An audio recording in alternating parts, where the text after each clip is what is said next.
대리운전 업계 어때요? 무한 경쟁 체제에서 굉장히 많은 어려움들이 있죠. 저는 잊을 수가 없습니다. 어떤 분이 찾아왔어요. 우리 방송 초창기 때 후원하고 싶다. 방송을 너무 열심히 하니까 후원하고 싶다고 찾아왔어요. 돈을 잘 버시는 분이었나 봐요. 아니요. 대리운전 사장님이었죠. 그게 박근혜가 그 엄혹하던 시절에 팟캐스트 전체 시장에서 최초의 광고입니다. 그분은 어떻게 소비자들한테 돌려줄 것인가를 연구하시는 분이에요. 뭘 줄 것인가. 금액으로 적립도 할 수 있어요. 굉장히 그 엄혹하던 시절에 큰 힘이 되어준 업체다. 사람이 가져야 될 의리가 있다고 생각합니다. 큰 차이가 없다면 지금까지 우리를 지켜준 이런 분들의 업체를 이용하는 것이 대리운전은 1800-6606 1800-6606 블랙박스 대리운전이요. 그럼 꼭 알아야 할 어제의 뉴스. 추석 황금 연휴를 맞아 청와대도 대통령부터 직원들까지 재충전의 시간을 갖고 있습니다. 하지만 국가안보의 컨트롤타워라고 할 수 있는 국가안보실은 비상대기체제로 연휴도 잊은 채 숨가쁘게 돌아가고 있습니다. 오는 10일 북한 노동당 창건일을 앞두고 북한의 추가 도발 가능성이 있기 때문입니다. 청와대 관계자에 따르면 안보실은 북한군의 동향 등을 파악해 수시로 문재인 대통령에게 보고하고 있습니다. 이를 위해 안보실 직원들은 대부분 서울 인근에 머물며 조를 나눠 근무하고 있는 것으로 전해졌습니다. 아직까진 북한의 특별한 동향은 없는 것으로 알려졌지만 안보실은 긴장의 끈을 놓지 않고 있습니다. 트럼프 대통령의 북한 완전 파괴 발언에 김정은이 초강경 대응을 공언한 탓입니다. 노동당 창건일이 미국 시간으로 콜럼버스 데이와 겹친다는 점도 긴장을 더욱 고조시키는 배경이 되고 있습니다. 실제 북한은 지난 2006년 콜럼버스 데이에 1차 핵실험을 감행했고 2009년에는 단거리 미사일 5발을 발사했습니다. 열흘간의 황금 연휴, 정부 부처들과 지자체 모두 휴식에 들어갔지만 청와대 안보실만은 오늘도 비상 상황입니다. 김현정 본부장과 라이트하이저 USTR 대표가 현지 시각 4일 워싱턴에서 추석 회담을 벌인 결과 한미 FTA 개정 협상에 들어가기로 합의했습니다. 한미 양국이 청문회와 의회 보고 절차를 거친 후 이르면 연말 또는 내년 초에 개정 협상이 시작될 수 있습니다. 개정 협상을 이제 하기 위해서 그 절차를 밟아야 됩니다. 그래서 다음 주에 서울에 가서 통상 절차법으로 인해서 국회에다 보고를 하고 8월 1차 협상 때만 해도 FTA 개정을 강력 반대했던 김 본부장이 트럼프 대통령의 한미 FTA 폐기 압박에 한 발 물러선 겁니다. 라이트하이저 대표는 공정하고 호혜적인 FTA를 위한 개정 협상에 착수하고 이행의 문제도 신속하게 해소하길 기대한다고 밝혔습니다. 이와 함께 향후 개정 협상의 주요 의제로 자동차 부문을 1차 표적으로 지목했습니다. 한미 FTA 이후 미국의 자동차 부문 적자가 77% 증가한 240억 달러까지 늘면서 전체 무역 적자의 거의 90%를 차지한다는 게 이유입니다. 하지만 김 본부장은 한국도 개정을 요구할 사항이 많다며 협상에 최선을 다해 임하겠지만 우리도 폐기 카드를 갖고 있다고 말했습니다. 트럼프 대통령의 무역 적자 감축 요구로 한미 FTA 재협상이 현실화되고 있습니다. 한국 자동차와 농산물 시장 개방이 표적이 될 가능성이 높아 철저한 대비가 필요합니다. 민주당 김현 대변인은 논평을 통해서 국익을 우선하는 자세로 FTA 개정에 임해줄 것을 관계 당국에 부탁드린다면서 FTA 개정이 도움이 되는 방향으로 갈 수 있도록 협조해 줄 것을 야당이 요청드린다고 말했습니다. 한미 FTA 분야마다 이해관계가 차이가 있을 수 있지만 가장 중요한 점은 국익에 우선해야 한다는 점입니다. 아울러 야당에게도 초당적으로 협력해서 통상회교가 잘 이루어질 수 있도록 협조를 당부드립니다. 한국당 전희경 대변인은 날이 밝자 세월호 가까이 다가선 권오복 씨는 두 손을 모은 채 눈을 감습니다. 동생 재근 씨의 트럭이 발견된 곳을 한참 동안 바라보다 컨테이너로 향합니다. 차례상엔 조카 혁규가 좋아하는 치킨과 피자를 준비했습니다. 상에 올릴 술 대신 콜라도 사왔습니다. 미 수습자 가족은 목포 신항 안쪽에 마련된 작은 컨테이너에서 아직 돌아오지 못한 미 수습자 5명을 기다리는 네 번째 추석 차례를 지냈습니다. 괴물 같다던 세월호 옆에서 맞는 7번째 명절인 셈입니다. 이번 연휴같이 길면은 진짜 같이 놀고 다니고 여행도 가고 했을 텐데 이제 그게 아쉬운 거죠. 목포 신항엔 연휴 기간 내내 평소 주말보다 많은 추모객의 발길이 이어졌습니다. 세월호 유가족과 시민들은 경기도 안산 합동 분향소를 찾았습니다. 이어 광화문 광장에서 그날을 기려 오후 4시 16분에 합동 차례를 지냈습니다. 해양수산부는 오늘 일요일부터 연휴 기간 중단했던 미수습자 수색 작업을 다시 시작할 예정입니다. 방송 중간에 좋아요를 눌러주시면 새날팀들에게 큰 힘이 됩니다. 미리 감사합니다. 세이나. 트위터가 진짜 언론입니다. 추석 연휴에 어떤 보도 보니까요. 비닐봉지, 비닐유 봉다리. 전라도에서 뭐라 하더라? 봉다리라고 대부분 많이 하죠. 봉다리. 우리 제가 아는 친구도 또 봉다리가 하나 있어요. 별명이죠, 별명. 봉다리. 비닐봉지 하나가요. 1초 만에 만들어지고 20분 쓰고 버려진다. 근데 완전히 썩는 데가 400년 걸린대요. SBS인가요? 그 내셔널 그래픽사인가? 거기에 나오는 인류가 멸망했을 때 가장 마지막에 남는 게 뭐냐? 비닐봉다리. 그러니까 이 뉴스가 왜 나왔냐면 케냐가 지난 8월 달부터요. 비닐봉투의 제작, 수입, 사용을 전면 금지했어요.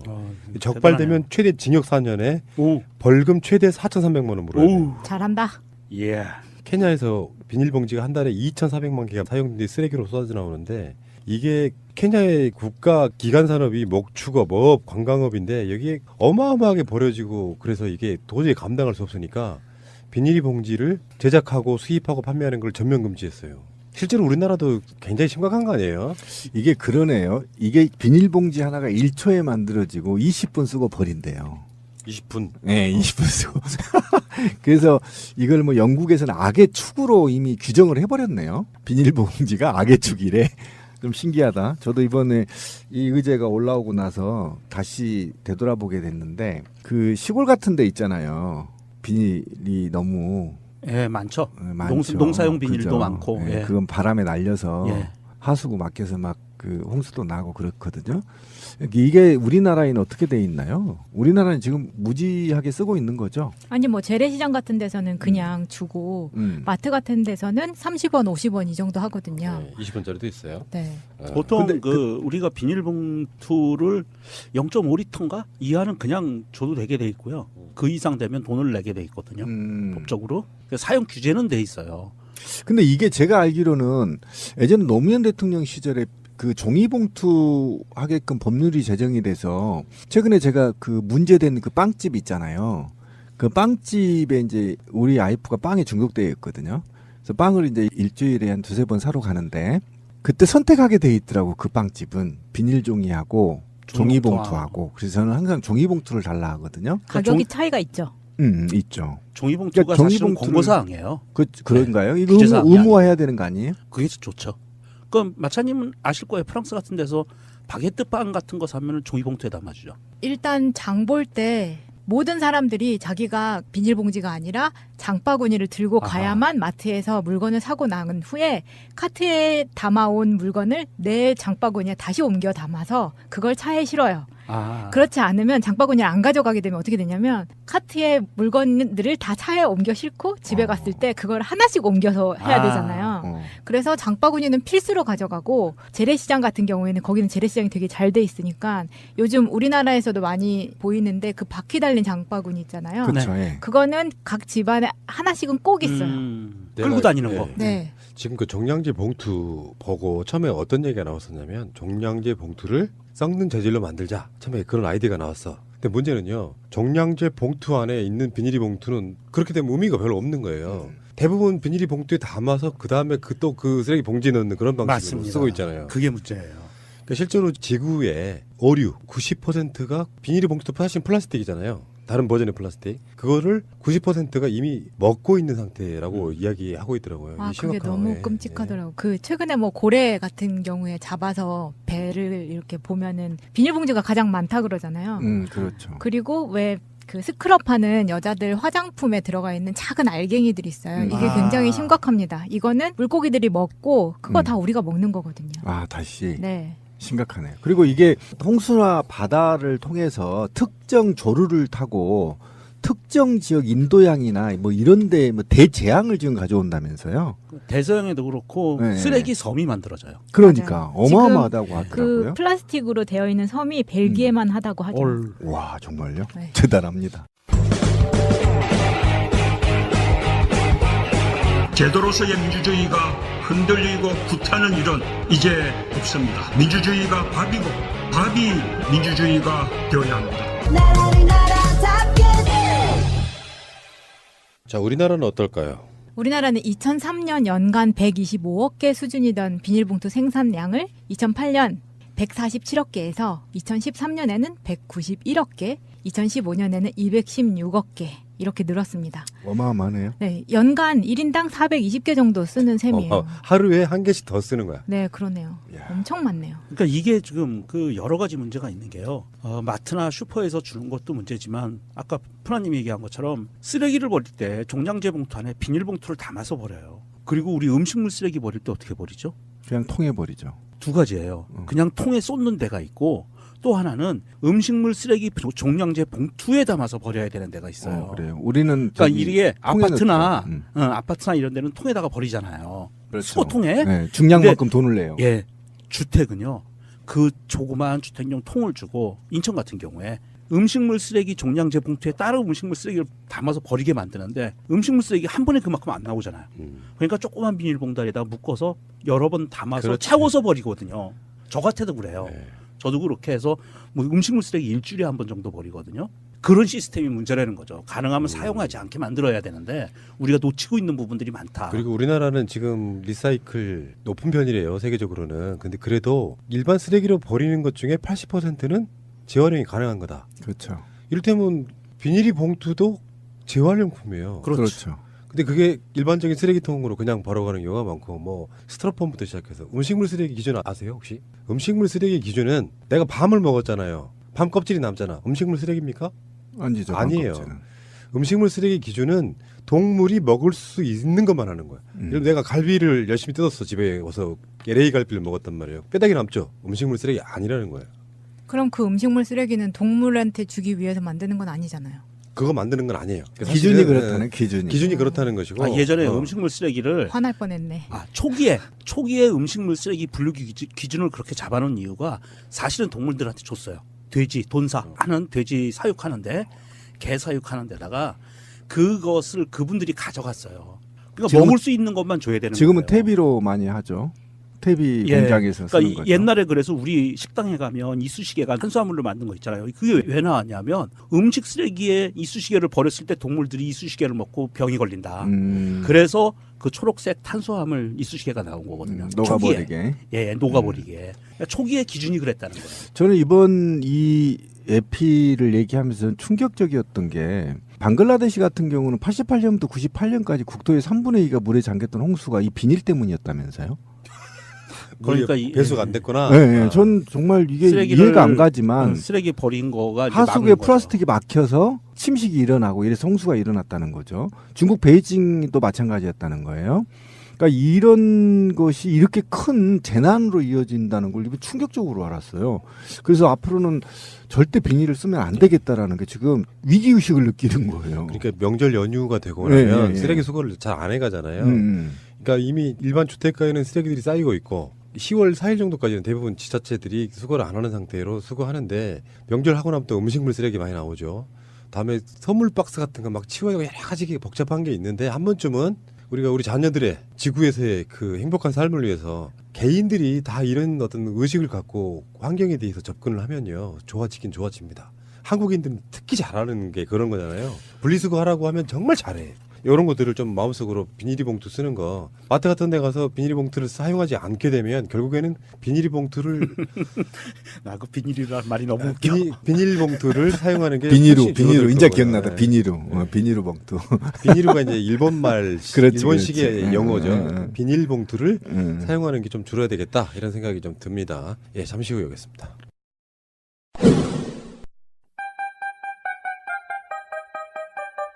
직장에 다니다 회사가 망해서 급여를 못 받으신 분, 법적으로 구제받을 방법이 있습니다. 바로 최단금입니다. 노동법은 그리 허술하지 않습니다. 못 받는 것이 당연한 것이 아니라 받는 것이 당연한 것입니다. 가난한 노동자들을 위한 곽승훈 노무사 010-9922-7766 처음 뵙습니다. 예, 저도 처음 뵙습니다. 힐링 베개가 뭔 줄 알아? 꿈나라 베개. 베개라고는 불려지지만 지금까지의 베개와는 차원이 아주 다른 치유의 역할을 하고 있습니다. 토르말린, 황토, 데르마늄옥, 소나무 성분이 들어있다고 하네요. 꿈나라 베개. 충전재까지 통째로 세탁이 가능합니다. 공기 비타민, 음이온으로 숙면에 도움을 줍니다. 꿈나라 베개는 근화 신소재 제품을 온라인상에 독점 공급하는 업체입니다. 건강을 위한 선물이 최고죠. 잠이 보약이니 숙면을 선물하세요. 목과 허리를 편안하게 주는 꿈나라 베개. 와, 셀카봉 고급스럽다. 엑서리스 셀카봉 몰라? 유희열이 꽃보다 청춘에서 사용해서 화제가 된 그 셀카봉 말이야. 셀카봉이 다 같이 뭐가 달라? 뭐야? 이거 비주얼부터 다르잖아. 싸구려 셀카봉이 아니네?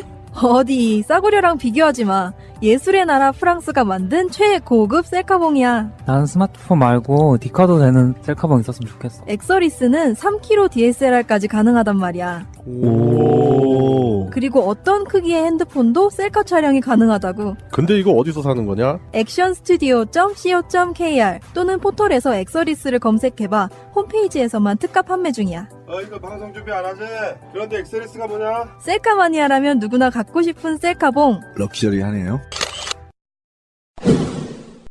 그 연휴 사이에 충격적인 뉴스가 나왔어요. 저는 이 뉴스를 보고 어떻게 이런 일이 있을 수가 있지 했는데 저도 충격이었습니다. 박정희 정권이 아리엔티나에다가 한국 땅을 매입을 했대요. 이게 축구장 40회 크기 9만 평짜리인데 이게 그래서 대한민국의 국유지였다는 거야. 근데 나중에는 그것도 이명박 정권 때 이게 이제 노무현 정권 때 이걸 어떻게 활용할까 막 연구를 하고 있었는데 정권이 끝났죠. 이명박 정부가 출범하자마자 활용 방안을 추진하던 거를 멈추고 그냥 불법 정착민과 협의하고의 공증까지 해서 그냥 줘버렸다는 거예요. 이게 도대체 뭐지? 라는 생각이 들어서 혹시 이게 이명박의 작품이 아닐까. 그냥 주는 법은 없을 거 아니에요. 그렇죠. 불법 정착민에 한 명 한 명씩 까봐야겠네요. 검은 머리 한국 외국인이 있을 수도 있고. 아니면 뭐 대리인. 네. 신분만 충분히 그럴 수 빌려주는, 있죠. 네. 그런데 정말 저는 이게 이해가 안 돼요. 왜 이해가 안 되냐면 코이카라는 데가 어디죠? 국제교류협력단이잖아요. 네. 이 코이카가 이거를 자기들 내부에 적법한 절차도 거치지 않고 이것을 그냥 남을 줬다는 얘기가 이게 가능한가요? 정말 이명박스러운 그 시스템인데 이거는 어떻게 이게 가능할까? 코이카 얼마나 좋은 일을 하는데 이렇게 코이카가 최순실의 그림자가 있는 건가? 이명박의 그림자가 있는 건가? 참 안타깝네요. 그래서 이런 상황이 됐을 때 해외 국유재산법하고요. 코이카 정관에 따라서 외교부 장관 승인을 거쳐야 되는 절차를 다 무시하고 그냥 줬다는 거죠. 이명박 정권 때로 가면 한 번쯤 의심해야 되지 않겠습니까? 아니 근데 코이카가 정부 기관은 아니잖아요. 우리나라를 대표해서 이런 결정을 할 수가 있나요? 정부 기관 맞습니다. 정부 기관 맞고요. 외교부 산하의 기관이니까 교류협력단이라고 있어요. 네. 그러니까 그게 외교부의 그 승인이 나야 된다는 건데 그걸 무시하고 그냥 줘버렸다는 거니까 의심을 해봐야겠죠. 아 그러네요. 코이카.go.kr이네요. 홈페이지 주소도. 그런데 저희가 한참 그 구직 활동할 때 코이카를 통해서 봉사 활동을 가면은 가산점을 줬었어요. 예. 그래서 코이카에 한번 어떻게 가보려고 애들이 엄청 애를 쓰던 시절이 있었거든요.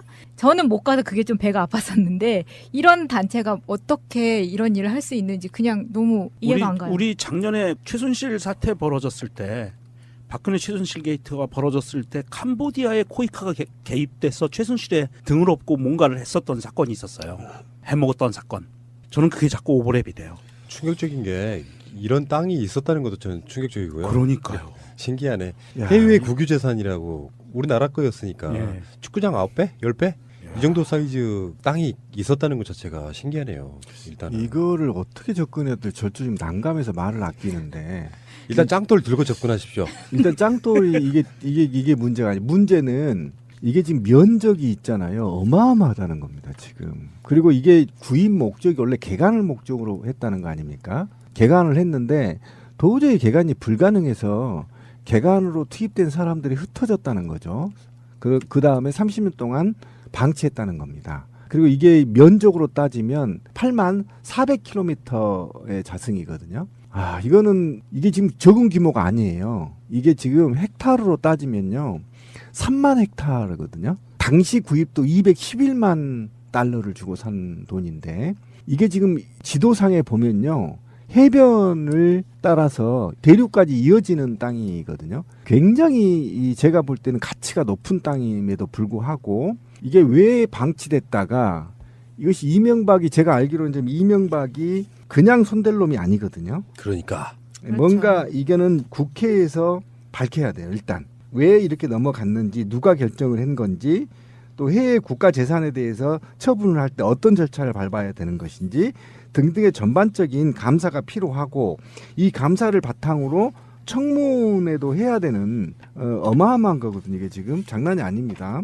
이거를 만약에 그동안에 정부가 개간을 해서 아파트나 짓거나 예를 들면 아르헨티나 국민들을 위해서 토지 개발을 했더라면 이 210만 달러를 넘어서 엄청난 국익이 있고 또 더욱 제가 이제 궁금한 것은 이곳에 저희 이제 기업들이 공장을 만들어서 사실은 그쪽 남미 쪽에 어쨌든 교두보를 확보할 수 있는 거점 형태도 충분하게 가능했거든요. 더더욱이 이게 제가 볼 때는 일본 놈한테 팔아도 수백 배 남길 수 있는 땅이에요. 일본 놈들 지금 해외로 땅 사는데 정신 없잖아요. 한국에도 막 살라고 하잖아요 지금 정착촌. 네. 이런 엄청난 땅을 왜 방치했고 무상양도 무산양도를 했는 건지 그다음에 불법 이민들한테 줬다는 거예요. 예. 또 불법 점거한 사람들한테 무상양도 한 건데요. 이게 면적을 보면 평으로 보니까 8만 9천 평 정도가 9만 평 정도가 되는데 여의도가 87만 평이에요. 어쨌든 이게 규모도 규모지만 아마도 이게 아르헨티나 땅을 매입하는 그 국가들은요 목표가 있어요. 공장 짓는 건 아니고요. 거기에서 낙농 제품이나 농사를 짓기 위해서 합니다. 아르헨티나 워낙 그 넓은 땅에 버려져 있는 게 많기 때문에 그러한 목적을 갖고 들어가요. 아르헨티나가 뭐가 제일 많이 나오죠? 소거든요. 그러면 거기서 낙농 제품을 만들 수가 있었던 거예요. 소를 키운다든지 아니면 대규모 농사 시설을 만든다든지. 이게 우리나라 사람들이 그 전에 푸나님이 인터뷰도 했지만 중앙아시아, 러시아 쪽에 가가지고 농사 짓고 막 하잖아요. 만주에 가서도 하고. 이런 게 뭐냐면 우리나라 땅이 작기 때문에 그렇죠. 놀려져 있는 해외의 다른 나라 땅을 빌려서 농사를 짓고 무언가를 만들어서 식량 주권을 갖고 가겠는 거거든요. 그런다고 봤을 때 이런 큰 땅을 그냥 놀렸다는 것도 용서가 안 되는데 무단 점유하고 있는 사람들한테 무상양도 협약을 해서 넘겨줬다? 야, 이것도 절차도 따지지 않고. 신기한 게 무상양도된 땅은 우리 정부가 개발 포기 등의 각서가 있어요. 이상해요.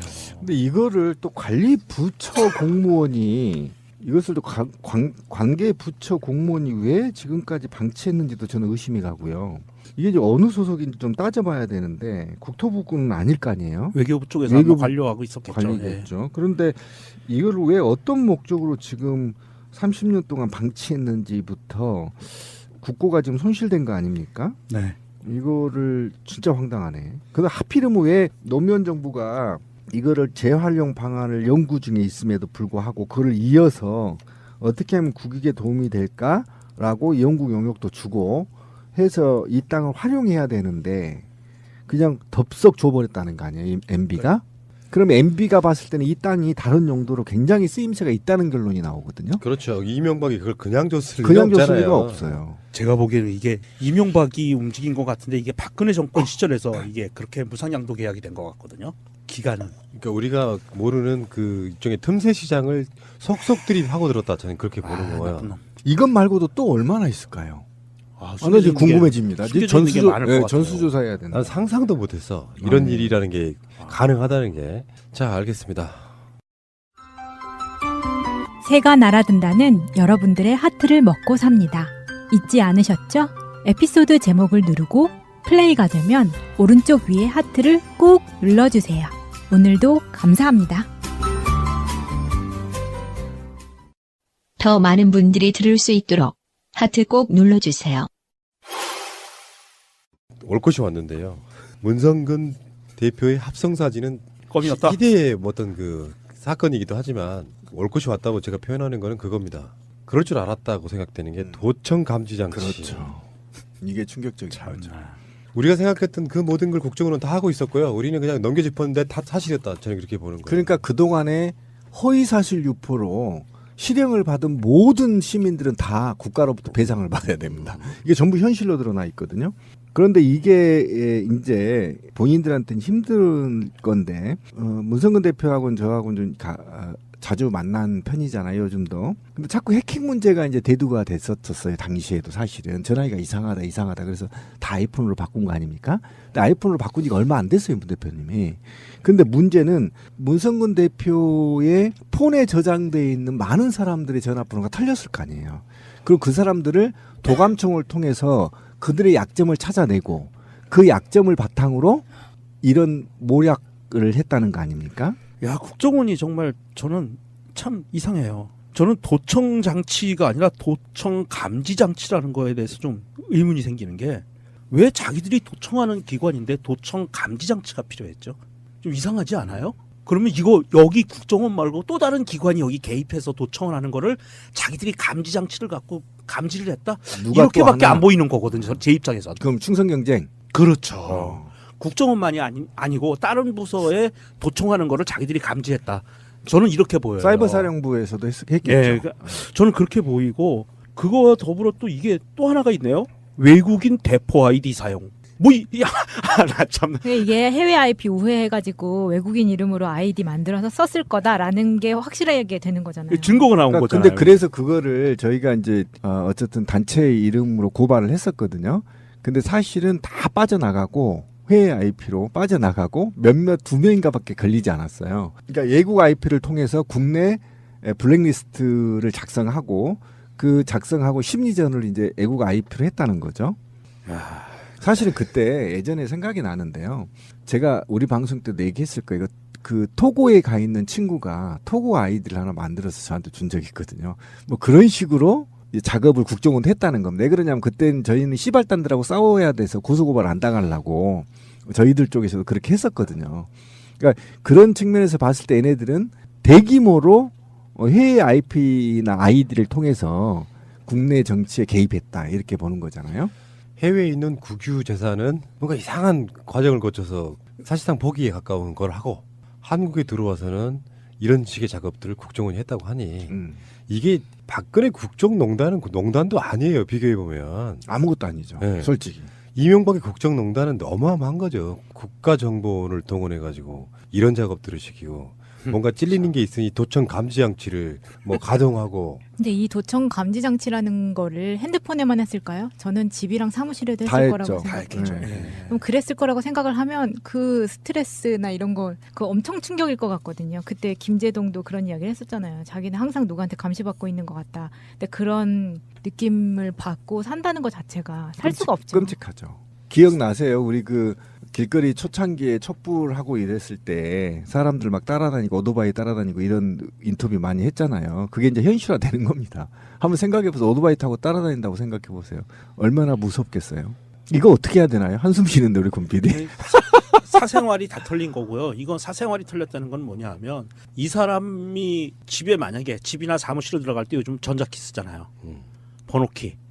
삐삐삐삐 누르는 것도 몇 번인지 알았을 수 있고요. 그건 그 팁은 제가 좀 드리면은 이 전자기기는 숫자 누르면 숫자마다 높이가 달라요. 네.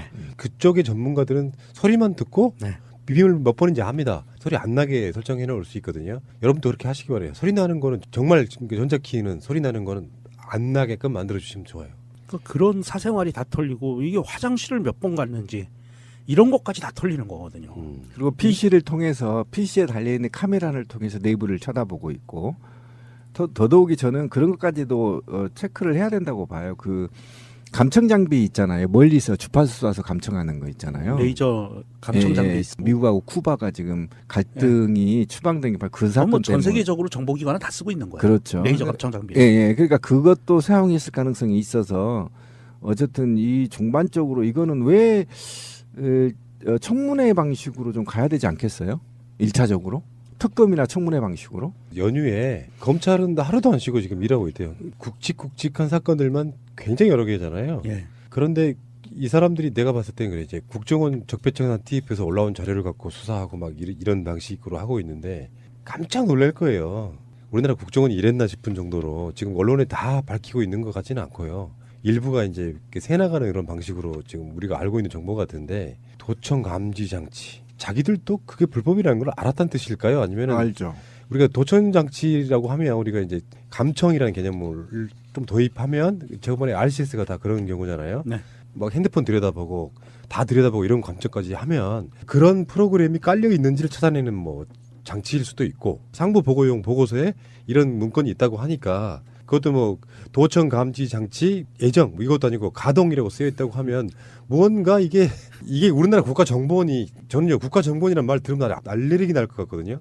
문재인 정부 때 이름 바꿔야 된다고 생각해요. 좋은 말로 한번 바꿨으면 좋겠네요. 아예 거기다 박아놔. 대북 해외 산업 정보원 뭐 이런 식으로. 그래서 아예 국내 정치는 관여 못하게. 정말 이상한 놈들이. 그러니까 국정원은 폐지해야 돼요. 폐지하고 새로운 그릇을 담지 않으면 이 짓을 또 할 거예요. 그리고 이제 뭐 주진우 기자가 사람 특채해가지고 잠복 근무 시키고 정보 빼오고. 예, 참 알겠습니다. 여보, 차 안에서 담배 좀 안 피울 수 없어요? 끊으라는 말은 안 할게요. 냄새가 나서 살 수가 없어요. 내 차에서 내가 담배도 마음대로 못 피우냐? 내려! 이래서 아빠가 만들었습니다. 파파메이드. 여보, 냉장고에서 왜 이리 쾌쾌한 냄새가 나죠? 내가 냉장고 청소할 시간이 어딨어? 그래서 아빠가 만들었습니다. 파파메이드. 천연 세라믹 성분을 이용해서 인체에 전혀 해가 없습니다. 효과도 탁월합니다. 직접 사용해본 제가 보증하겠습니다. 파파메이드.kr 탈취제라 부르기에는 미안한 새로운 개념의 탈취제 파파메이드를 검색하세요. 뉴본 스킨 이미라 대표. 저는 어릴 때 아토피를 알았어요. 한번 망가진 피부는 다시 돌아가기 어렵다는 걸 알았죠. 아기 물티슈라는 거 아무것도 아닌 것 같죠? 피부에 안 좋은 성분이 없어야 되는 겁니다. 물티슈 업계에 세계적 신화를 만들어낸 사람. 다시 한번 그 신화에 도전한다. 원단부터 달라야 해요. 갓난아기라고 해서 아기만 쓰는 건 아니고 아기도 쓰는 온 가족 모두 안심하고 사용하는 제품입니다. 아기들이 쓰는 스킨케어 제품도 같은 정신으로 개발했습니다. 다른 제품들처럼 아무 효과 없는 정제수를 쓰지 않아요. 피부 진정에 좋은 병풀 립스로 바꿨어요. 확실히 달라요. 간단해요. 나만의 비법이죠. 나의 아기가 쓸 거니까. 기대하세요. 갓나나기를 검색하세요. 요즘에는 단체 선물도 굉장히 많이 발전했더라고요. 내가 단체로 뭔가를 하고 싶다. 무슨 행사가 있어서 뭘 하나 맞추고 싶다 할 때 떠오르는 게 거의 없었잖아요. 거의 쇼핑몰인데. 네.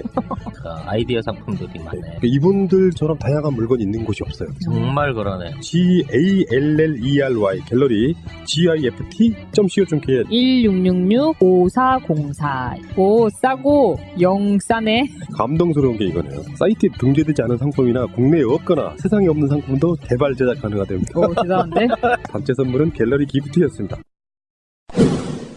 자, 좀 전에 국정원 이야기를 했는데 이번에 원세훈을 추가 기소하면서 70억대 국고손실 혐의까지 추가됐어요. 특가법상 국고손실죄. 이제 시작에 불과합니다. 원세훈은. 제대로 이제 이건 처벌 순서로 가는 거고요. 이게 국고손실이라는 죄가 굉장히 무서운 죄거든요. 민간인 댓글 부대에 국가 예산을 낭비하게 한 혐의. 결국에는 이제 횡령이나 배임까지 갈 수도 있고. 그렇죠. 이미 나온 것 중에 하나는 없는 조직을 있다고 만들어가지고 민간 댓글 부대 예산 타내는 짓까지 지금 했어요. 국정원 직원들이. 일단 총액은 한 660억 정도 된다고 하는 거잖아요. 지금 확인된 것만 네. 지금 이제 혐의가 추가 기소가 되는 거죠. 그렇죠. 근데 이게 이 사건으로 지금 셈법이 굉장히 복잡해졌는데요. 좀 얘기를 해야 돼요. 이 사건은 왜 그러냐면 13년도에 제기된 18대 대선 무효 소송이 6,600여 명으로 소송이 제기됐다가 지난 4월에 아마 기각이 됐거든요. 네. 의미가 없다 그래서 탄핵됐으므로. 네, 탄핵됐으므로 소송에 실익이 없다. 실익이 없다라는 얘기죠. 그때 이제 소송인단이 저도 이제 6,600명 중 한 명인데 전자개표기 사용 위법하고 국정원 군사이버사령부 개입, 그다음에 국정원, 새누리당, 현 자유한국당이죠. 의원들 허위사실 유포, NLL 포기 등 이 세 개를 했는데 전자개표기 사용 위반법은 빠져나간다 하더라도 이 두 개가 이제 사실화가 돼 있거든요. 사실이 밝혀져 버린 거잖아요.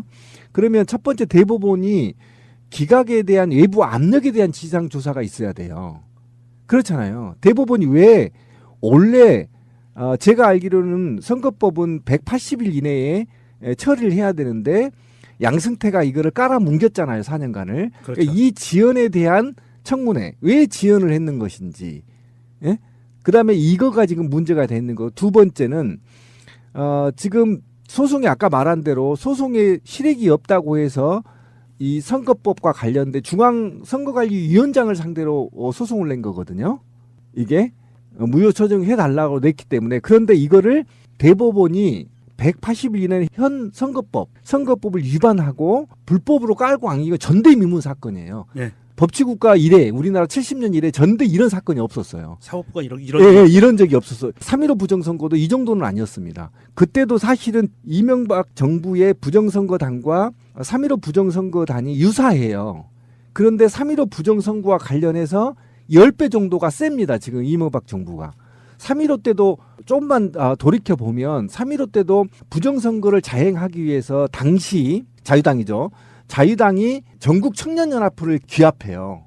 규합해서 부정선거를 훈련시킵니다. 국정원처럼. 훈련시켜서 이제 대거 투입이 되는데 그 정도의 사건도 바로 4.19 이후에 돼서 사형을 당했어요. 그 정도로 했는데 이 사건은 제가 3.15 부정선거에 10배가 넘는다고 했잖아요. 그럼에도 불구하고 양승태가 깔고 뭉겨버렸다는 데 대해서 이걸 그냥 넘어갈 수 없다는 말입니다. 그 다음에 세 번째로 만약에 이게 해결이 안 되면 지금 가장 큰 문제가 뭐냐면 5월 26일 날 재심사를 접수를 받아버렸어요. 대법원에서. 네. 재심 접수 받았어요. 그러면 스스로 대법원이 정체성을 부인해버리는 겁니다. 그러니까 증거가 나왔으니까 어쩔 수 없는 거예요. 예. 그전에도 증거는 충분했다는 거예요. 근데 5월 16일 이전에는 이게 지금 논쟁이 돼 있고 않는데 제가 얘기했잖아요. 우리가 그동안에 전자개표기의 사용 위반이라는 속에 그동안에 국정원 군사이버 사령부 등을 그냥 가십거리로만 논했지 구체적으로 얘기가 안 돼 있단 말이었죠. 근데 이번에 구체적으로 돼 있기 때문에 이게 드디어 재심사를 하겠다는 거예요. 그러면 지금 말이 바쁜데 이게 간단치가 않습니다. 이거에 의하면 명박이가 지시를 했고 새누리당이 선대본부장까지 연계됐을 가능성이 굉장히 높습니다. 그다음에 군사이버사령부와 국방부가 개입되어 있고요. 그다음에 국정원장과 국정원 요원, 각 정부기관 직간접적으로 선거가 개입이 돼 있고 관공서 단체가 개입이 돼 있고 자유총명련, 정경련, 극우단체, 언론사 사장, 대기업 총수, 경찰, 검찰, 사법부, 감사원, 선관위는 묵인 또는 방조될 가능성이 있습니다. 그러면 제가 아까 3.15 부정선거를 왜 꺼냈냐면 3.15 부정선거 이 정도 대규모가 아니었단 말이에요. 그러면 제가 아까 셈법이 복잡하다고 했죠. 그러면 이거는 인류상에 없었던 부정선거가 그렇죠. 드러나고 있는 겁니다. 지금. 그러면 이거는요. 지금 이런 식으로 해서는 안 된다. 지금 뭔가 다른 새로운 수사 방법과 새로운 뭔가를 결성하지 않거나 특별법으로 다루지 않으면 이건 정말 있을 수 없는 일. 전 세계에서 이런 일이 없었다니까요. 이걸 어떻게 할 거냐. 이건 짱돌로 조사서 될 문제가 아니라고. 본인이 한계 인정하시는 예. 짱돌 문제가 아니야, 이거는. 예. 이거는 최소한의 이명박과 원세훈은 사형을 시켜야만 이후에 아까 3.15 부정선거에 준하는 또는 그거의 10배가 넘는 다시 또 반복되지 않는다는 겁니다. 왜 3.15 부정선거 때 사형시켰겠어요? 아이고, 부정선거 사범 사형시킬 수 있는 법조항을요, 이명박이 없앴어요. 그랬죠. 그랬다고 그랬죠. 사용 못 그때. 시켜요. 예. 어쨌든 그래서 무기징역으로 살려야 되는데 이거는 분명히 말씀드리면 제가 지금 말이 빨라지는데 굉장히 할 말이 많아서 빨라지는 겁니다. 이거는 3.15 부정선거 10배가 넘습니다. 분명히 말하지만. 그리고 그동안에 우리는 전자개표기로 불법을 자행했다라고만 빠져 있었지만 온갖 부정선거가 다 드러났단 말이죠. 그럼 이거는요. 범국민 차원의 수사가 진행돼야 되고 이 관련자 모두 리스트를 만들어서 후대에서 다시는 이런 일이 없도록 만들어야 되는 것이고요. 그다음에 여기에 투입된 것 특히 여기에 투입된 온갖 지난 9년 동안의 예산 전부 추징해야 된다고 생각합니다. 저 분명히 말씀드리지만 이거는 유용을 넘어 횡령이거든요. 이거 추진 괜찮네요. 그러니까 당장 추진해야 됩니다. 전액을 뭐 다. 구상권 청구. 구상권 청구하자는 겁니다. 관련자들하고. 씨를 말려버려. 이게 지금 이제 이걸로 끝날 문제가 아닌 게. 정말 저 충격이에요. 원세훈은 박근혜 정권 때 양승태 대법원에서 사실 좀 비호받은 측면이 그렇죠. 있어요. 예. 그런데 지금 원세훈은 지금 이거 아까 말씀 70억 국고 손실에 대해서 제대로 법을 들어가면 최소 징역 5년에 좀 재질이 강하다 그러면 법정으로 무기징역까지 가능하다고 해요. 예. 그럼 원세훈이 가만히 있을 것이냐. 자기도 몇 살에 죽을 나이인지는 모르겠지만 나는 이명박을 위해서 충성을 다했지만 내가 입 다물고 꽤 오랜 시간 동안 또 감옥을 살아야 되는 상황태가 오면 이쪽에 폴리바게닝 개념처럼 이명박 이름 한 글자만 나와주면 굉장히 많은 어떤 그 법적인 감형 이런 게 가능할 거라고 보는데 전방위적으로 일단 원세훈을 압박해 들어가는 그런 방식이 되지 않을까 이런 생각이 좀 해보거든요. 그러니까 저는 원세훈이 이 정도면요 삶을 포기했다고 저는 보고요. 국정원의 최종 책임자는 누굽니까? 국정원장이에요? 대통령이죠. 대통령입니다. 군의 최고 책임자는 누구죠? 대통령이죠. 대통령 제가 없이 어떻게 가능합니까? 그럼요, 당연하죠. 이거는 잡아다가 짱돌로 조순 다음에 진술 받으면 돼요. 그러니까 말에 그렇게 할 수 있죠. 네. 근데 문제는 바로 윗선 대통령이 지시하지 않았지만 내가 독단적으로 했다 해서 죄를 뒤집어 쓰고 가버리면 증거가 없는 거예요. 원세훈 입장에서 지금 이 상황에서도 내가 한 걸로 버틸 수 있을 것이냐 이 부분에 대한 이야기를 나올 수밖에 없는 부분이라서 다시 뭐 최소 몇 년이라도 실형을 살게 되는 입장이라면 원세훈 입장에서는 이제야 이명박이라는 이름이 자기 입에서 튀어나올 때가 됐다. 그런 말씀 한번 드려보고 싶은 거예요. 그렇죠. 동의하고요. 그다음에 원세훈이 제가 왜 삶을 포기했을 거라고 얘기를 하냐면 이 아이들이 이 부정선거의 역사를 어디에서 보면 3.15 부정선거에서 배운 거라니까요. 똑같아요. 맞아요. 보수단체, 극우단체 만든 게 똑같거든요. 그렇기 때문에 이거 걸리면 좆된다, 나 죽는다라는 걸 알고 저지른 죄예요. 그러니까 악질 범죄라는 겁니다. 이게 선례가 없었으면 이렇게 못 만들어내거든요. 어떤 조직을 동원하고 어떻게 정북을 만들고 그 정북을 통해서 사회에 확산시킨 다음에 국정원이 국가보안법을 통해서 감청하는 겁니다. 지금 내부가 그랬다는 거예요. 문성근을 빨갱이로 만들었어. 빨갱이 배우.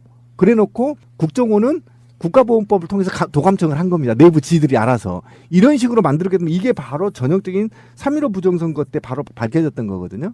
그럼 그 기법을 배웠기 때문에 이승만으로부터 계승 배웠기 때문에 얘들이 걸리면 얼마나 큰 죄라는 걸 알고 저지른 범죄고 이 범죄는 분명히 말씀드리지만 최종 목적이 왜였죠? 최종 목적이 그 참담한 박근혜 정권을 출범시키기 위해서 만든 부정선거예요. 그렇죠. 예. 그러면 지금 제가 아까 복잡한 셈법이 복잡해졌다고 그랬죠? 그러면 대통령 자격이 박탈되는 겁니다. 맞습니다. 이건 초유 사태가 지금 벌어지고 있는 거예요. 이거를 이명박이 버틸 수 있다고요? 누가 그랬어? 버틸 수 있다고. 지난 9년 동안 우리가 속았다는 게 너무 억울하지 않아요? 돌아버리지 않아요? 국가 망신창이 만들어버리고 그렇죠. 나라 경제 개판 만들고 노동시장 엉망 만들어버리고 대북관계 엉망 만들어버리고 대미관계 완전 졸속적으로 만들어버리고 대일관계 굴욕적으로 만들어버린 게 이자들입니다. 지금 검찰이 하고 있는 굵직한 사건들만 보면 최근에 백남기 선생 사망사건 관련해서 관련자들 수사하고 있고요. 예. 다음에 민병주 전 심리전단장 구속됐죠. 거기 연관지어서 원세훈에 대한 수사 지금 하고 있죠. 거기 나오는 이야기들은 뭐 언론에서 쏟아지는 거 보면은 이건 나라도 아니었어. 이럴 때 검찰 한 2,000명 뽑아주면 안 돼요? 그러니까. 뽑아줘야 돼요 지금 이거. 다음에 문화위원회계 블랙리스트 사건, 군 사이버 사령부 댓글 사건 이것도 지금 수사 중이고요. 다음에 카이 한국 항공우주산업 방산비리 사건도 KAI. 지금. 예. 제가 보기에는 검찰들이 물론 거기도 청산 대상이지만 적폐 대상이지만 윤석열 서울중앙지검에서 다루고 있는 것 같아요. 그러니까 그런 상황에서 명절도 없이 하고 있다는 건 바로 이런 이유 때문이고 뭐 구속 만료일 이런 거는 명절이라고 안 봐주잖아요. 그렇죠. 그러니까 명절에도 나와서 일을 해야 되는 부분이 있고 사실 아까 신민님 말씀처럼 검찰의 인력이 부족할 정도의 상황을 다루고 있는 상태라서 어차피 법이라는 그 관문을 거쳐야만 법적으로 사법 처리라도 뭔가를 하는 거니까 그 와중에 이명박이는 또 뭐 국가 안보를 걱정하는 척하면서 숟가락 딱 얹어가지고 이게 뭐냐. 군대도 안 갔다 온 놈이. 그러니까요. 생각해보면 진짜 웃긴 나라입니다. 페이북에 글 썼다가 아주 연락에 까이고 있죠. 저도 한 3개 달았는데요. 제 댓글이 더 많아, 제 밑에. 신비님 너무 약한 거 아니에요? 그 미난의 글이. 저도 달았어요. 어쨌건 이명박이 이제 추석 연휴를 기점으로 해서 국민들 여론이 더 만들어질 거 아니에요. 추석 연휴 즈음에서 만든 그 여론조사 보면은 이명박 수사해라. 이게 숫자로만 따져도 우리나라 국민 절대 다수가 지금 하라고 하고 있거든요. 10명 중 8명이 수사라는 겁니다, 지금. 근데 결정적으로 검찰이나 이쪽에서는 다 뭔가 있을 거예요. 그러니까 이명박을 만약에 이제 소환해서 지금 포토라인에 세울 수 있으려면 이명박의 결정적인 뭔가는 갖고 있을 거라고 좀 보는데. 그러니까 저는 이게 검찰에 맡겼다는 게 아까 제가 검찰에 불신해서 있는 건데 제가 아까 말했지만 당시 이런 것들을 선관위가 몰랐을까요? 검찰이 몰랐을까요? 알고 있었죠. 감사원이 몰랐을까요? 다 알고 있었죠. 욕 나오죠. 이 새끼들 이게 수위 조절할 수 있다 이거예요, 검찰이. 그러면 그때 당시 진급했거나 수혜를 받지 않는 검찰로 이 수사를 팀을 꾸려야 된다는 겁니다. 제가 볼 때는. 그러기에는 수가 부족하다는 거예요. 그렇게 하고 있겠죠. 얼마나 물타기가 심하겠어. 지들 빠져나가려고. 그러니까 국정원과 이명박의 어떤 국정농단은 일종의 믹스커피 같은 거예요. 예를 들어 설탕물을 조절할 수 있는 것처럼. 그리고 이 정도면요. 죄송한데 제가 말 잘라서 이 정도면요. 일주일에 한 번씩 검찰총장 나와서 브리핑 해야 되는 거 아닙니까? 국민 앞에? 지금 어떤 수사를 어디까지 하고 있고 어떻게 진행하고 있는 수사해야죠. 브리핑 해야 되나요, 진짜? 이거는 인류에 없는 부정선거라니까요. 제가 아까 나열했잖아요. 대한민국 온갖 기관들이 다 동원돼서 혈세로 그것도. 왜 조중동은 빨대를 안 대주나요? 검찰 내 빨대로 꽂아가지고 주요 정보들을 흘리면서. 그러니까 제 얘기가 그게 국정원과 조중동과 연계. 이 연계까지 수사를 해야 된다는 거예요. 방송을. 아무튼 심란한데. 심란하죠, 진짜. 대세는 이미 끝났습니다. 담대하게 이명박은 사법 처리를 해가는 것이 맞는 것 같고요. 우리가 막 원세훈 이야기 해봤지만 우리가 원세훈이 안중이나 있습니까? 그 정도야 뭐. 결국에는 이명박인데 이명박은 80 다 돼가지고 이제 감옥에서 이제 평생 썩을 날만 남은 게 아닌가 이런 생각해보고 해골로 나와야죠. 그래서 지금 현재 자유한국당이나 바른정당 소속이었던 이명박과 박근혜가 대통령직을 다 모두 박탈당하는 그런 꼴을 한번 보고 싶어요. 그렇죠. 그리고 저수지를 찾아야죠. 저수지. 어렵다. 알겠습니다. 예, 여기까지 하겠습니다. 대한민국 완전한 대한민국 문재인과 손잡고 다시 하나 되는 우리 대한민국. 끊지 마세요. 끊지 마세요.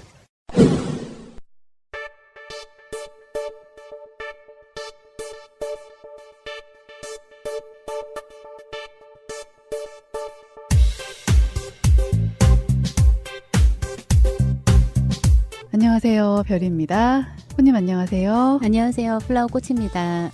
소녀님 안녕하세요. 반가. 방 빼네 이제. 왜 이래요? 저희가 2015년 9월 15일에 첫 방을 시작하고 횟수로는 2년 딱 채웠네요. 그리고 이제는 연수로 따지면 3년 차네요. 저희도. 참 새록새록하다. 추석 명절 이야기로 되게 본격적으로 방송을 시작했던 기억이 나네요. 이제 추석이 되면서 이제 고향 앞으로 가는 건가?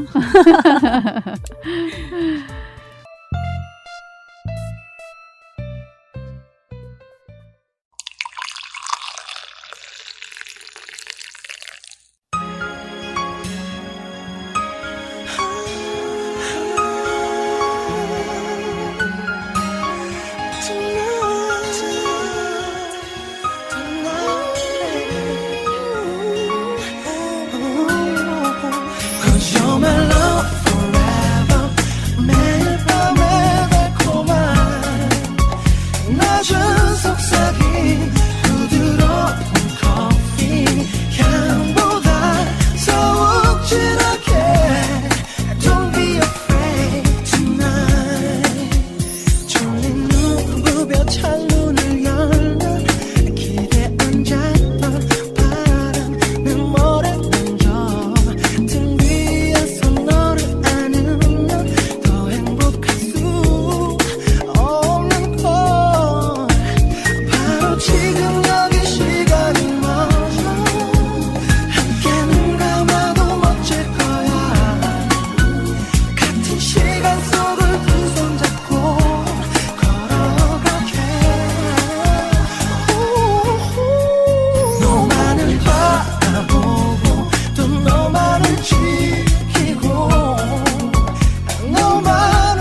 회자정이란 말 앞에 들어가면 무슨 뜻인지 아시려나? 왜냐하면 이렇게 박수를 받으면서 떠나야 되니까 네. 어느 정도 좀 이제 좀 우리 목소리 식상하셔가지고 별로 댓글도 안 달고 뭐 그래서 뭐 만남도 있으면 헤어짐도 있는 법이라고 그 의미가 좋게 헤어지는 거라면 또 가장 최고의 순간에 그만두는 것이라면 멋지지 않을까라는 생각을 좀 가졌던 저예요. 제가 공중파 방송에 다니다가 그 방송을 그만둔 시기와 또 여기 새날에 온 시기가 약간 비슷한데요. 참 좋았던 기억들도 많고 힘들었던 기억들도 많잖아요. 일단 좋았던 기억들이 더 많아요, 저는.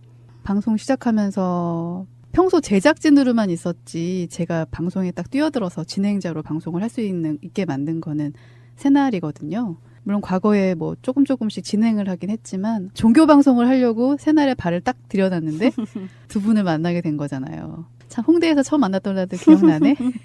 아유 참 나도 좀 어느 정도는 좀 평범한 성격은 아니다 싶은데 둘을 보면서 야 세상에 참 다양한 사람들이 많구나. 나보다 더 세 보이는구나. 그런데 또 입 딱 벌려서 얘기하니까 너무는 끊임없이 야 좋은 동생들이구나. 그렇게 생각하면서 이렇게 인연을 맺게 해준 우리 대장 푸나님한테도 고마웠고 또 내가 부족하고 뭐 그래서 찌그락빠그락 하면서도 재밌게 잘 끌고 가줬었고 특히 우리 별이 너무 많이 신경 써서 아주 살 빠진 거 봐. 나는 왜 안 빠질까? 우리 꽃님이는 여전히 그냥 방긋방긋 이쁜 모습으로 다녀주고 더 예뻐진 것 같아. 사랑을 받아서 그렇지. 그래서 되게 좋았고 재밌었고 저는 정말 매주 화요일 이 시간을 빼서 했다는 거는 참 좋았던 것 같아요. 이런 게 있었어요. 그러니까 왔을 때 새날에 왔을 때 물론 푸른나무를 그 전에 방송을 통해서 이 사람이 푸른나무구나라는 걸 알았고 뭐 찌라시 진미 언니 신비 오라버니 뭐 보면 실제로 보고서는 이 사람들이 방송을 하는구나라는 걸 알았고 여러 패널들을 만나면서 꼭 한 곳을 보고 가는구나. 정권 교체라는 어떤 하나만 보고 가는구나. 우리가 방향이 같구나라는 생각에 굉장히 희망 막 이런 거를 느꼈던 기억이 나요.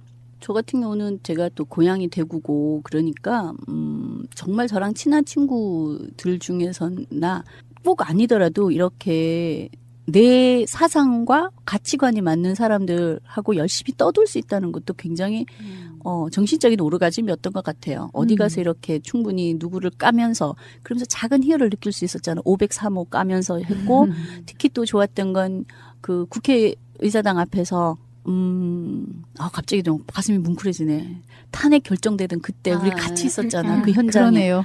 막 그런 걸 같이 했던 우리의 추억도 있고 그게 만약에 나같이 정말 게을러서 내 생활밖에 모르는 사람은 머리로만 알고 있었지만 그 현장에 나가야 되겠다는 의무감 같은 건 솔직히는 안 들었을 거예요. 근데 내가 방송을 하기 때문에 그나마도 더 열심히 그 현장에 있으려고 노력을 했고 또 작은 뉴스라도 들어보려고 했고 그러게 내가 굉장히 발전되지 않았을까. 방송으로는 발전됐다고 말은 못하겠지만 내가 보는 생각이라든가 이런 게 그 덕분에 방송을 한다는 핑계 덕분에 내가 좀 더 많이 발전한 것 같아서 굉장히 고맙죠.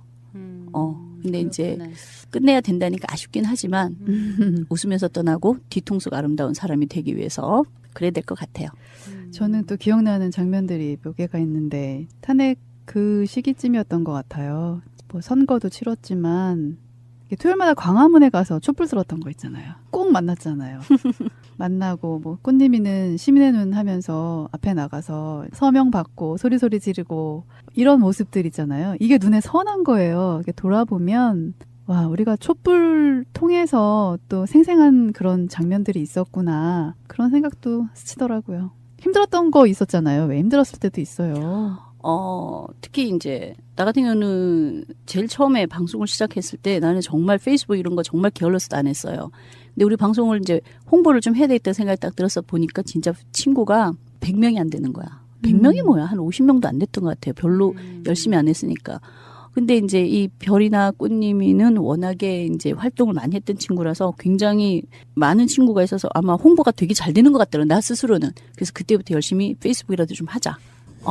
그랬던 것 같아요. 그래서 지금은 이제 친구도 많이 늘었지만 그러다가 페이스북에 글 한번 잘못 썼다가 아이고 혼났잖아요 내가. 기억나.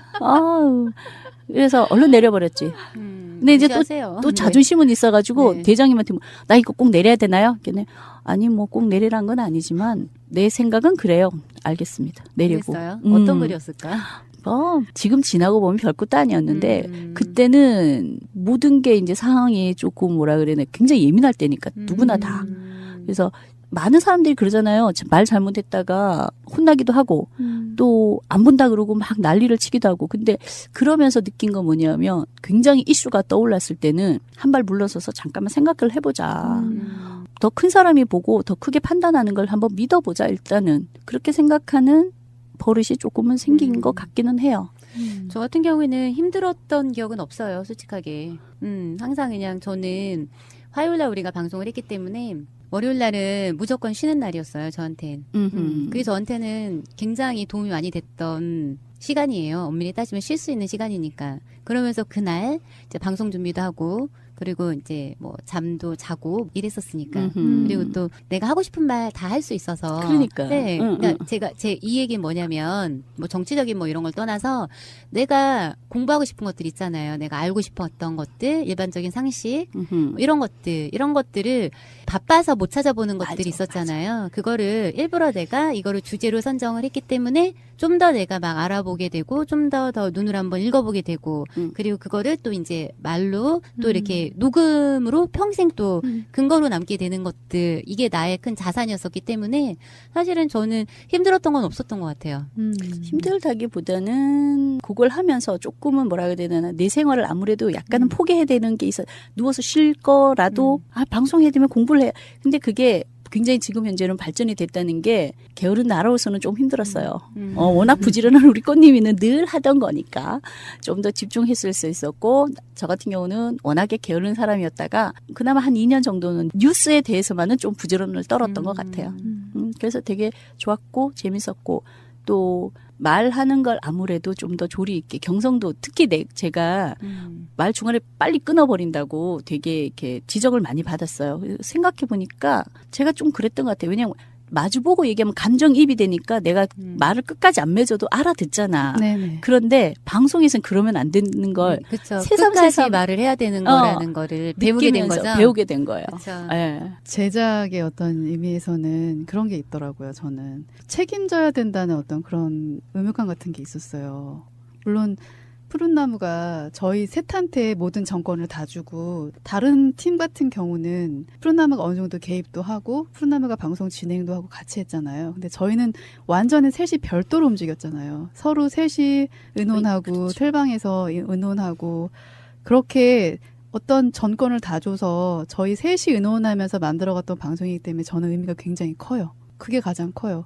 그리고 어떤 푸른 나무라는 큰 나무가 있었잖아요. 믿고 이젠 우리가 뭘 하던 편집을 아주 끝장나게 잘해주시니까 그런 거 있었고 그랬던 것 같아요. 그러니까 믿고 어떤 사람을 믿고 함께 할 수 있다는 것 자체 그게 저한테는 가장 큰 의미였어요. 힘이었고요. 그다음에 일단 꽃님이 자체라는 굉장히 똑똑하고 그런 동생이어서 방송할 때 굉장히 무리 없이 잘했고요. 우리가 굉장히 많이 의지했죠. 그렇죠. 그리고 굉장히 뭐 언니도 중간중간에 말 되게 재밌게 해주시고 그래서 또 재밌었던 부분도 있고 언니 때문에 또 웃고 그랬던 부분도 있죠. 저는 좀 약간의 그런 책임의식 같은 게 좀 많이 잘 잡았던 것 같아요.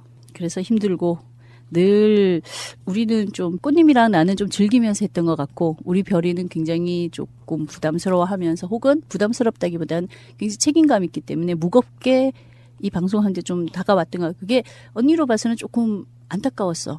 그렇지는 않고요. 우리처럼 편하게 그냥 즐기면서 해도 될 텐데 저 친구는 너무 책임감이 강하구나. 그렇게 근데 성격이니까 내가 뭐 얘기를 해봤자 안 될 거니까. 지금에 와서 말씀드리지만 저희가 제일 처음에 채널2에서 이제 저희 공유회에서 채널2를 저희가 거의 저희 거만 올라갔었잖아요. 세월호 방송들하고. 그때 남겨주신 댓글들이 지금도 이제 가끔씩 기억이 나는데 그때 댓글이 굉장히 많았어요.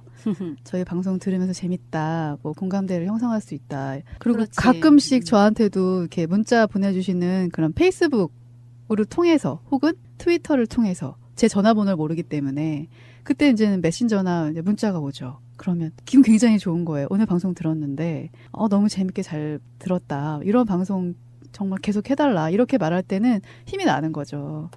근데 어느 순간순간 이렇게 지칠 때 그때마다 아마 댓글이 달렸던 느낌이 나요. 혹시 내부에서 조작한 건 아닐까? 근데 전 정말 댓글을 안 봐요. 그게 좋은 것도 있지만 굉장히 나쁜 것도 있기 때문에 그리고 저는 솔직히는 내가 방송을 하면 이건 모두 푸나나한테 별이한테 또 맡겨버리고 그 이후로는 생각 안 해. 내가 했던 뭘 잘랐든지 편집했든지 말든지 내가 털어버리고 나면 돌아보지 않는 성격이기도 하고 또 내가 좋은 뜻으로 했는데 거기에 대해서 나쁘게 바라보는 사람은 난 편하게 그 네가 안경을 썼기 때문이야. 난 정말 충분히 좋은 뜻으로 얘기를 했어. So cool. 아니 왜냐하면 그거 굉장히 신경 쓰기 시작하면 내가 생각보다는 또 이렇게 다른 사람 말 잘 듣는 편이라 그거 듣고 나면 기분이 좀 별로야. 그래서 아예 안 봐요. 기분이 나쁘려고 그러면 나는 업 시키려고 노력을 하는 편이야. 한번 다운이 되면 안 되니까 다운될 수 있는 조건을 별로 안 만들어요. 그래서 댓글 안 보고. 그럼 언니 성격이고. 내 성격이에요.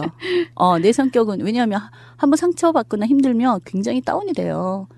우울증까지는 아니지만 그렇기 때문에 그 조건을 속에 나를 집어넣고 싶진 않아요. 하루는 저한테 이제 3번 방에 있는 동생이 문자가 왔어요.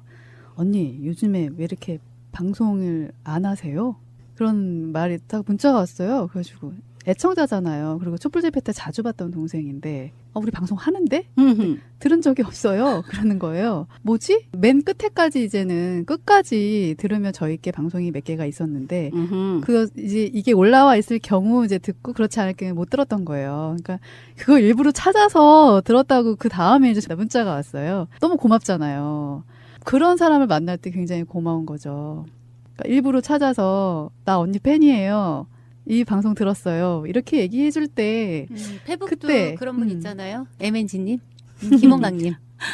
저 같은 경우는 페북에다가 댓글 올라왔어요. 뒤에서 끝에 들으셔도 되고요. 앞에서부터 정주 좀 하세요. 그냥 그렇게 하지. 그리고 나서 방송에서 어떻게 굉장히 이슈가 있다라고 얘기를 해주면 들어가서 보는데 저 정말 안 봤어요. 왜냐하면 그냥 하는 걸로 끝이야 나는. 내가 너를 사랑했어? 네가 날 안 사랑해줘도 어떡하겠니? 뭐 그런 식이지. 그래서 조금 그런 거에서는 별로 영향은 안 받았어요. 근데 이제 우리 두 친구들은 막 굉장히 거기에 대해서 신경 쓰고 한 게 아니요, 저도 신경 안 썼어요. 미안하긴 한데 내가 성격이 신경을 원래 안 쓰기 때문에.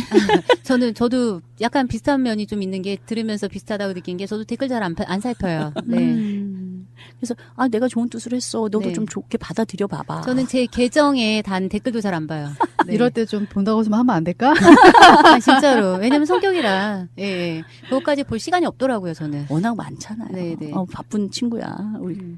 처음에 스케줄 관리하기가 너무 힘들어서. 네네. 처음에는 뭐 방송이 조금씩 이제 어렵고 우리가 시사적인 내용을 안 다뤘잖아요. 그러니까 안 다룬 건 아니지만 그때 뭐 시의성 있는 거 조금씩 곁들여서 너무 시사의 앞에 너무 많잖아요. 메인 방송들이. 그렇다 보니까 그거 약간 배제하고 세대별 공감대를 이루는 그런 내용들로 이제 방송을 처음 하다가 점점점 일치월장하면서 이것저것 해봤던 것 같아요. 그런데 그런 거 있어요. 처음에 약간의 부담감이 있었다면 1년이 지나면서 약간 몸에 배이는 습관? 뭐 이런 거. 그다가 2년이 지나 굉장히 즐거운 거예요. 그날 하루하루가. 그 준비하는 시간도 짧아지잖아요. 맞아요. 준비하는 우리 것도. 스스로가 말할 때 서로 어떤 처음에는 어떤 케미랄까 이게 별로 안 맞았잖아요. 근데 어느 순간에 내가 하면 꾸님이가 하면 막 이런 식으로 너무 잘 맞아 떨어지니까 그 케미도 있었던 것 같아요. 둘이가 갑자기 조용해지면 내가 이제 한 번씩 쳐줘야 되고. 맞아요. 일주일 동안 그렇게 했던 것 같아요. 주제를 생각해 놓은 게 있으면 거기에 대해서 이제 인터넷을 어떻게 보다가 그걸 이제 카피로 떠났다가 하루 날 잡아서 정리를 쫙 하면 되니까 그렇게 하니까 뭐 그렇게 힘들지도 않고 재밌었던 것 같고 공부도 됐고 되게 우리가 재밌었던 거 나는 그거 생각이 난다. 우리 역할극 비슷하게 해가지고 한때 그랬죠. 한동안은 역할극에서 뭐 흉내도 내고 뭐 그랬던 팟캐스트에서 우리가 연극도 해본 것 같고, 그치? 그러네요. 네. 해보고 다 해봤죠. 소원도 내가 하고 싶은 거, 뭐 정말 많이 다양하게 다 얘기했죠. 그랬던 것 같아요. 진짜 이제 커피 믹스였던 것 같은데요. 음악 만들어준 피터도 가끔 초대해서 같이 방송하고 그랬죠. 정권이 바뀐 상태에서 굉장히 기분 좋게 커피라는 방송을 마무리하는 것. 글쎄요, 저희가 잠시 쉬고 또 어떤 모습으로 다시 돌아올지 모르겠는데 영원한 아듀는 아니고요. 즐거운 일만 또 좋은 일만 추억으로 남는단 말 있잖아요. 아닌가요? 어떤 긍정의 힘으로, 긍정의 미학으로 좀 접근했으면 좋겠고요. 그동안 저희 커피 방송 사랑해주신 모든 여러분께 진심으로 감사하다는 말씀 전하고 싶어요. 한 말씀 해주시죠, 언니? 커피 방송을 못 들으시더라도 저희는 아직도 여전히 영원히 새날의 가족이기 때문에 또 어떤 모습으로 저희 목소리를 들으시게 될지도 모르겠고요.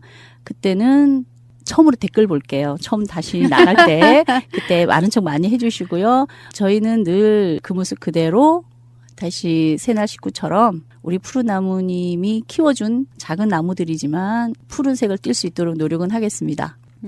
감사했습니다. 짧게 I'll be back. 오, 멋있어. I'll be back. 네, 각자의 위치에서 또 멋지게 살아가는 모습 지켜봐 주시고요.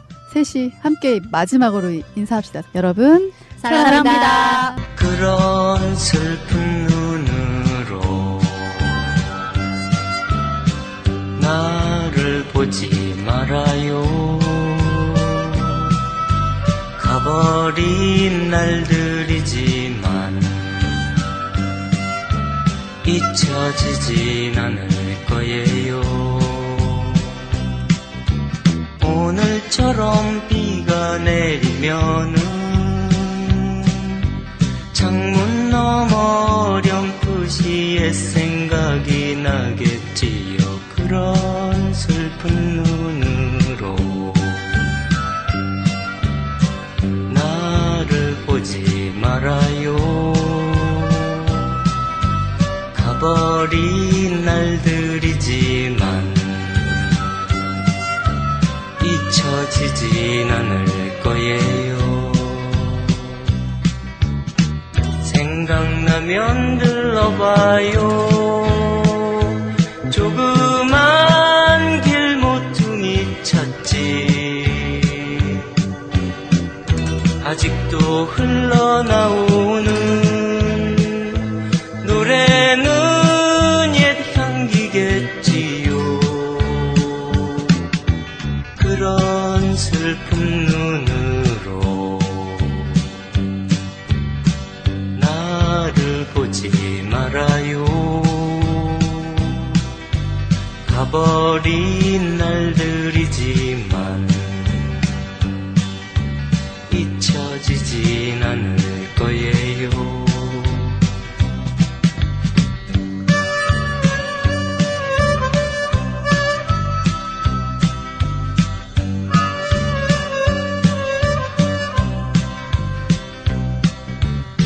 생각나면 들러봐요.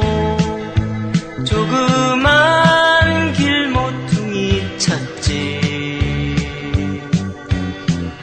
아직도 흘러나오는 노래는 옛 향기겠지요.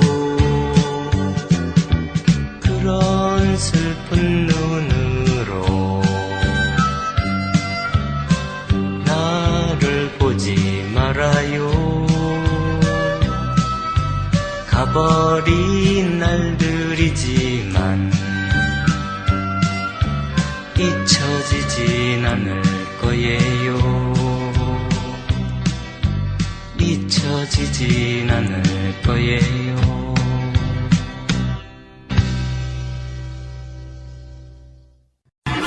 속을 태우는구려. 출연 별, 꽃, 소녀.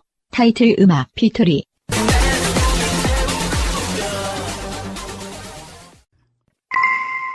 인터넷 쇼핑몰을 하고 싶으세요? 회사 홈페이지를 만들고 싶으세요? 새날과 연대하는 한국 도메인 지원센터에 연락해보세요. 새가 날아든다를 듣고 연락했다 하시고 상담을 한번 받아보세요. 친절하게 응대를 해주실 겁니다. 아주 저렴한 가격으로 홈페이지를 만드는 방법, 한국 도메인 지원센터입니다. 02-6049-2616 한글로 한국도메인센터.kr 홈페이지 잘 만드는 회사가 한국 도메인 지원센터라는 것을 전 세계가 알아버렸습니다.